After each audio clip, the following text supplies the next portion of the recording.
ELA, el Equipo Latinoamericano de Justicia y Género, es una organización no gubernamental, una ONG, que se fundó con sede fija y un staff estable en el año 2008, aunque previamente era un grupo de estudio de abogadas que trabajaban temas de violencia contra las mujeres.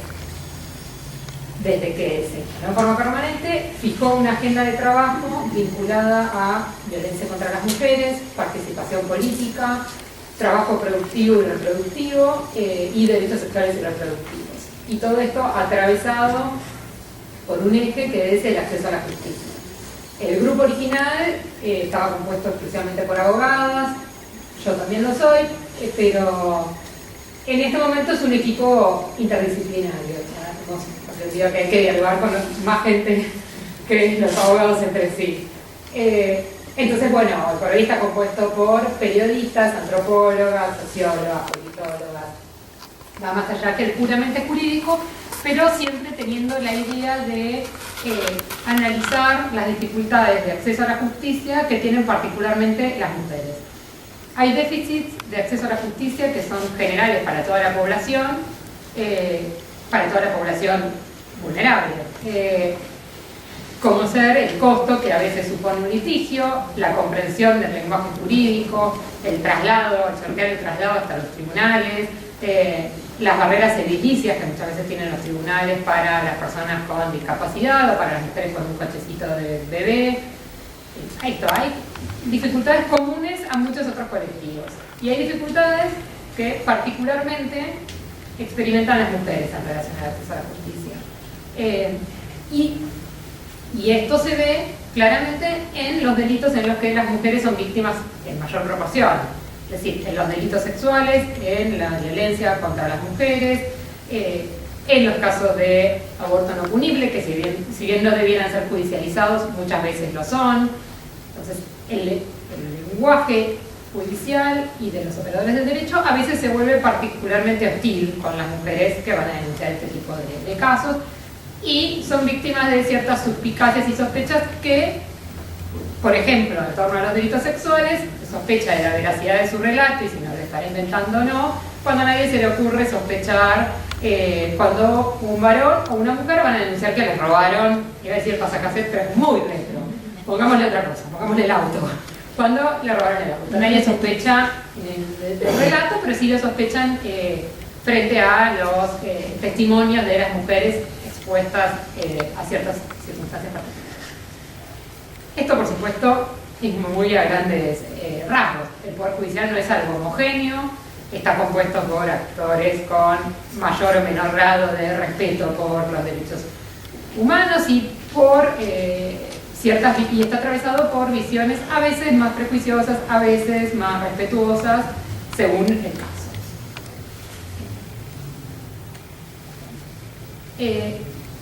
Como les decía, la agenda de trabajo es más amplia que la violencia contra las mujeres, pero es de esto que me invitaron a hablar. Y una cosa que es gratificante, si se quiere, cuando uno ve el panorama de qué hay en relación a la violencia contra las mujeres en Argentina y si hacemos una perspectiva histórica del asunto, en principio la violencia contra las mujeres, en principio, y esto es por los siglos de los siglos, hasta hace 30 años si se quiere, se consideraba un tema del ámbito privado en el cual no había que meterse, no era un asunto trascendente, era un asunto del ámbito exclusivamente privado y familiar y, como tal, vinculado exclusivamente a un conflicto entre agresor y agredida, sin mayor trascendencia. De unos 30, 40 años, si quiere, según qué hechos se tomen como puntapié, pero digamos, en la segunda mitad del siglo XX, el movimiento de mujeres y concretamente el feminismo empezaron a plantear que esto no era un problema privado, que esto era un problema público, que el Estado tenía obligaciones en relación a sancionar, investigar y prevenir estos hechos. Y en Argentina en particular, a partir de la vuelta de la democracia, este tema fue tomado por Congreso Nacional y por los poderes legislativos provinciales, y se empezaron a sancionar leyes locales de protección, más que nada basadas en un modelo de medidas cautelares dictadas por la justicia civil, medidas cautelares de protección basadas sobre todo en el modelo de la exclusión urgente del hogar, sin mayor sustanciación de prueba, y esto fue como la primera generación de leyes de violencia que tuvimos, ¿no? Basadas en un modelo de violencia doméstica, de violencia familiar, esa era la terminología. Y a partir de los años 90 empieza a evolucionar la legislación, particularmente con la incorporación de la Convención para la Eliminación de todas las formas de discriminación contra la mujer, la CEDAW, y la Convención de Belén do Pará, a los pactos suscritos por Argentina y con jerarquía constitucional. Y en el caso de la CEDAW, que es la Asociación Rápida, es una convención de derechos de las mujeres, la CEDAW no habla específicamente de violencia, y esa fue una de las prendas de negociación que tuvieron los estados para, en el marco de Naciones Unidas, para poder sancionarlo.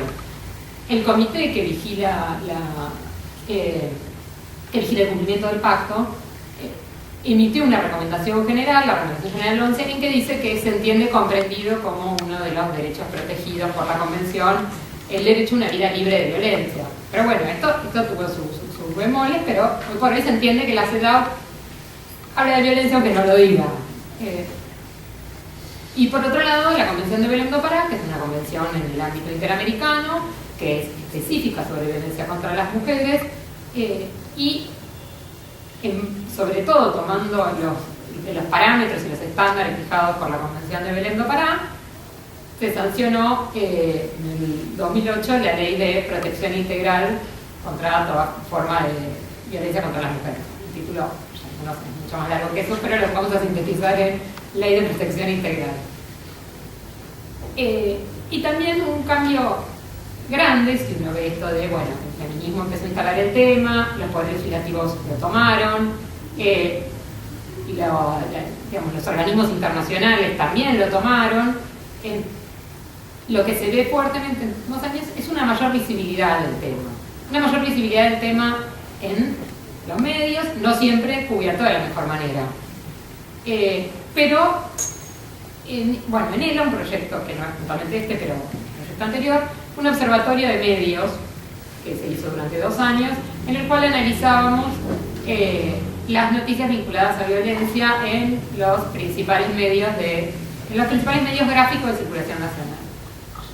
Y uno ahí ve las disparidades y los avances también. O sea, el primer año del proyecto veíamos todavía mucha cobertura de las noticias, de determinado tipo de noticias, siempre las más escabrosas, puestas como un crimen pasional.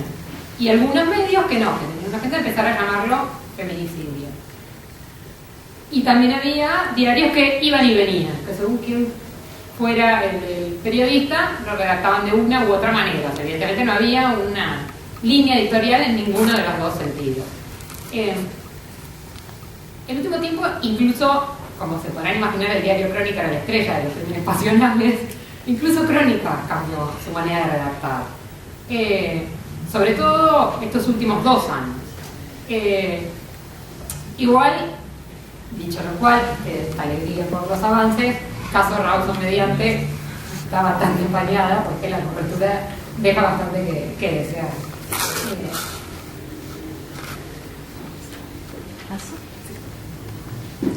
Bueno, si bien los medios cubren los hechos de violencia contra las mujeres y son, y hay una cierta sanción social sobre ciertos delitos y hay un acuerdo social sobre que no son conductas adecuadas, la sanción social más grande y la cobertura más masiva y la mayor cantidad de casos denunciados se vinculan a determinados tipos de violencia contra las mujeres, no a cualquiera, no a todos. En forma desproporcionada hay una mayor cobertura de los casos de violencia extrema, que así lo sean, los que culminan en un asesinato, los feminicidios, ciertos hechos de violencia en el marco intrafamiliar,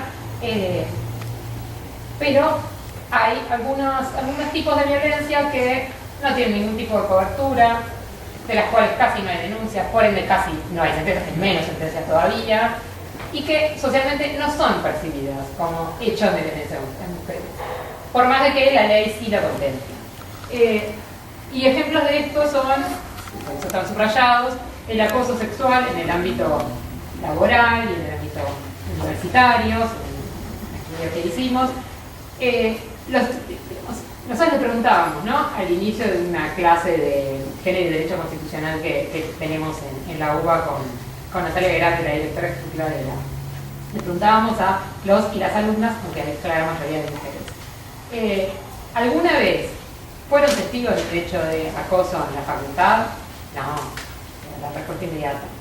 Y cuando empezamos a preguntar, bueno, pero por ejemplo, ¿algún profesor te dio un teléfono antes de terminar la cursada? ¿Te dijo algo en relación a nos juntamos a discutir la materia en el bar de la facultad en un horario que no era la apropiado? Pero cuando uno le pedía indagar por conductas, saltaban muchas situaciones. A ver, en la universidad los alumnos son adultos y tienen todo el derecho del mundo, una vez terminada la cursada, de tener vínculo con quien quieran. Eso está muy claro. Ahora, en el durante hay una situación asimétrica entre alumna y profesor. Y entonces es una situación, cuanto menos, inapropiada. El número, de empezar a intentar seducir a una alumna valiéndose de el tironeo de la nota, cosas similares que suceden en los trabajos. Pero claro, ¿cuál es la percepción del alumnado en general? Y qué era lo que llevaba a decirnos que no habían sido víctimas de acoso o que no habían conocido ningún caso de acoso. Que claro, lo único que se imaginan es que un profesor las agarre contra una pared. Entonces, si partimos de esa base, claro, esos casos son los menos de los menos. Pero cuando uno indaga conducta por conducta, sí se da.